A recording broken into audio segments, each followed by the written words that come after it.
Alright guys, Jack here, JBF Music and Guitar Lessons. So I'm back with what is very much an analysis rather than a reaction to Band-Maid's puzzle. If you want the reaction part of this, you can get it with the eye up there. And I never know with these videos what gets blocked or what gets demonetized and stuff like that, so hopefully they've both made it through, but just in case they haven't, a huge thank you and a shout out to Matt Hortzman and Rabbi Rabs for the continued support on Patreon.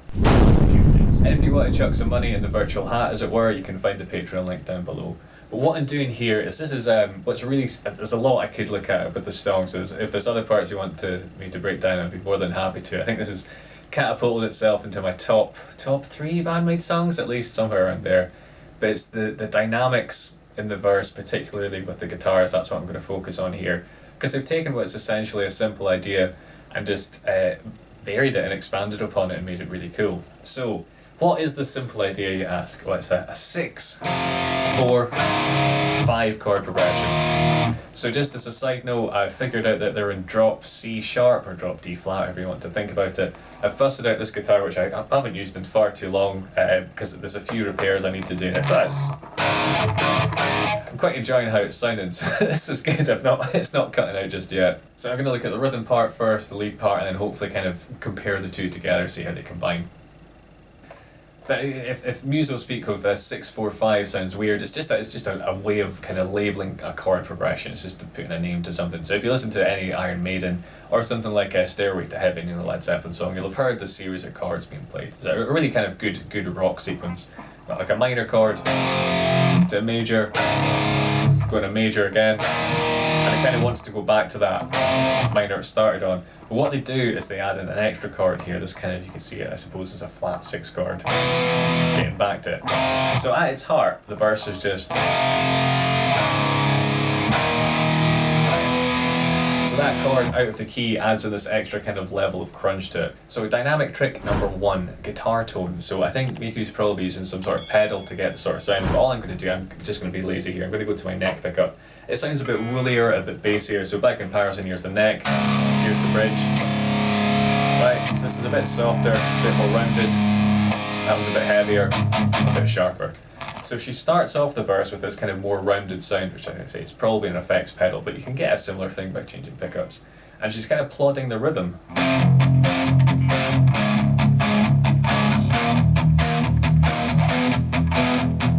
Because we're kind of dropped down in a drop tune, it's got this real kind of beef behind it, this real kind of weight. Of course, she's using the palm muting, so resting our palm against the guitar strings to get the more chuggy sound. If you just play it open, black and dynamic, let's bring the palm muting in. So she's playing that around twice while Kanami's doing this nice kind of sparkly lead part of the top, which I will get to in a second. But then she switches the dynamics up rhythmically and tonally in the second half of the verse. So while it's the same chords, this kind of tonal shift from this more woolly to this kind of sharper, and a different rhythm of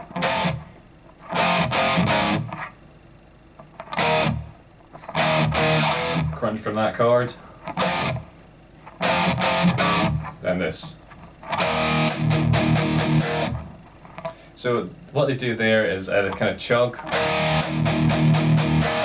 accenting the last note and then leaving a pause, so you have this kind of like cool anticipation coming into the chorus. So to recap there, we've got a tonal variation in how the guitar sounds from the first part and the second part, and also a rhythmic variation. Now her playing less here in terms of the rhythm works really well with Kanami's guitar part, because she changes from these nice kind of sparkly chords, which I'll cover when I change guitars, doing this much more kind of rapid fire.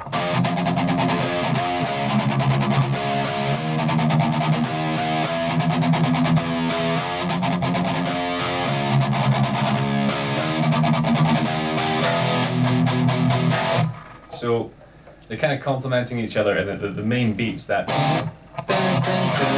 is being accented by Miku's part, and Kanami's kind of letting those notes hang out as well. So instead of just,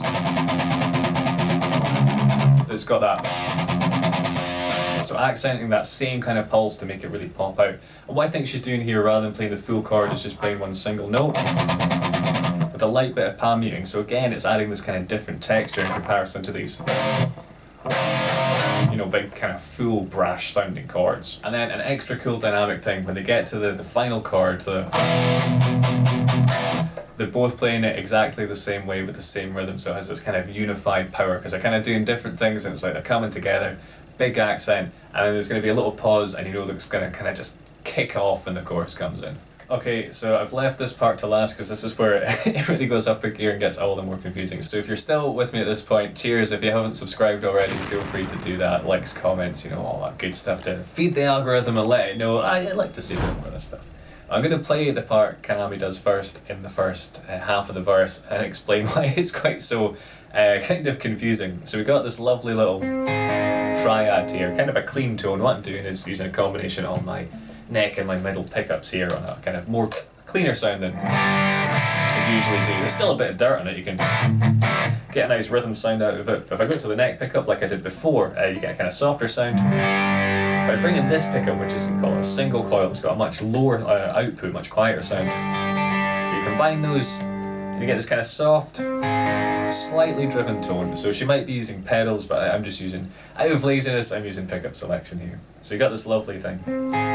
So if for guitarists out there who want to learn this, you got a 10 on the D, you got a 9 on the B, and an 8 on the G. And the next chord, bit of a stretch.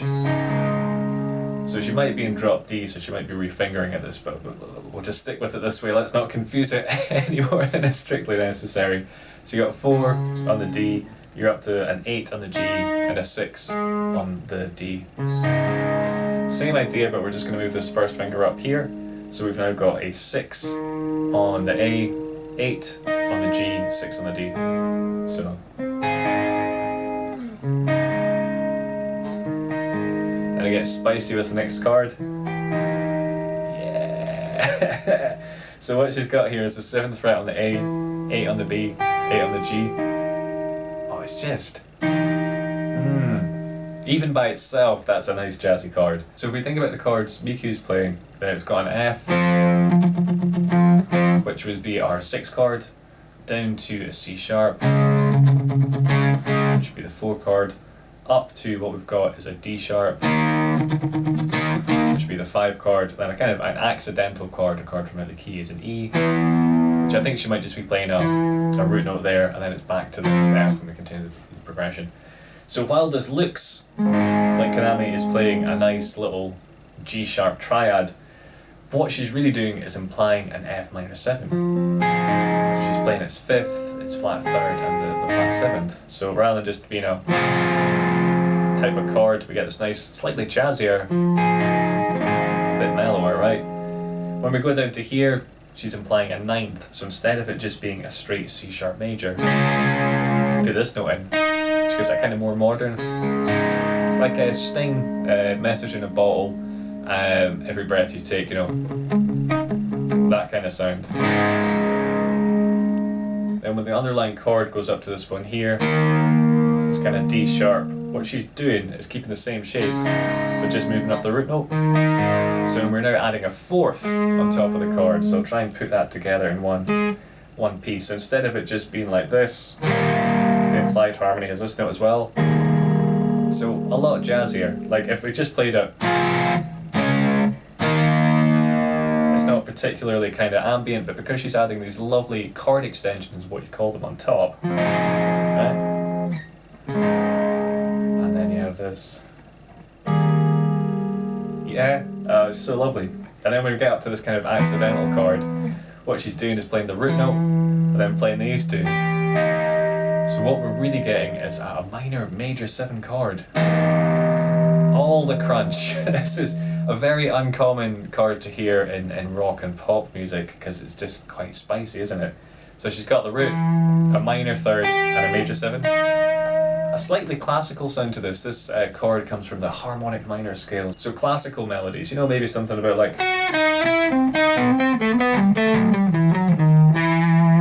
That's where the chord's coming from. Final cool bit of dynamic stuff she's doing here is she's not playing on the kind of the strong beat of the bar. So you might expect this to come on a 1, 2, 3, 4, 1, add 2, add 3, add 4, add 1, add 2, add 3, add 4, like that.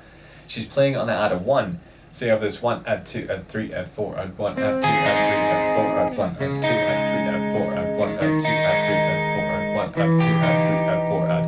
So it just gives this extra kind of dynamic, this little bit of syncopation, and makes it feel a bit more kind of jazzy as well, which is not a genre I don't think I've associated with them yet, so it's off to the ladies as ever. But right, let's stick all those parts together and listen out for the different dynamics we've highlighted.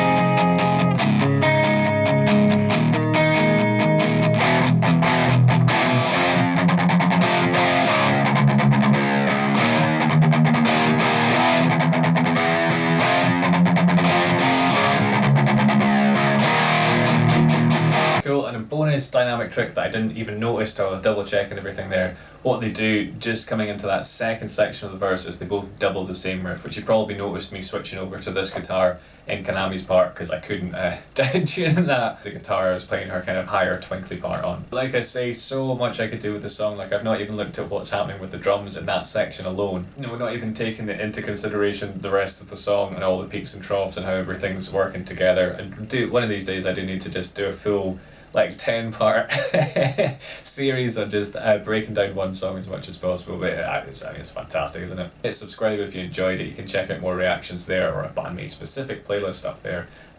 Take it easy, guys, and have a good one.